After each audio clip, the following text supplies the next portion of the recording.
Türkçe dersine hoş geldiniz. Selamlaşma. Merhaba. Merhaba. Günaydın. Günaydın. İyi günler. İyi günler. İyi akşamlar. İyi akşamlar.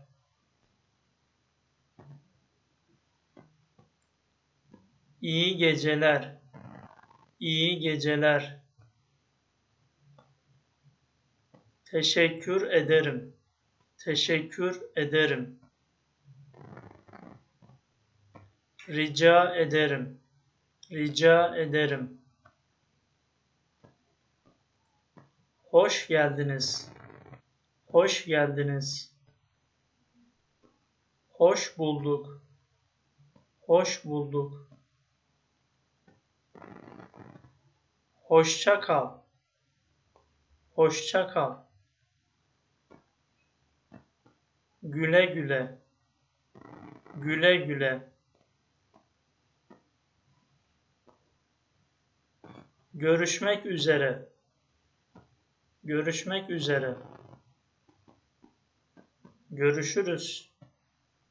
Görüşürüz. Kendine iyi bak. Kendine iyi bak. Sen de. Sen de. Nasılsınız? Nasılsınız? Nasılsın?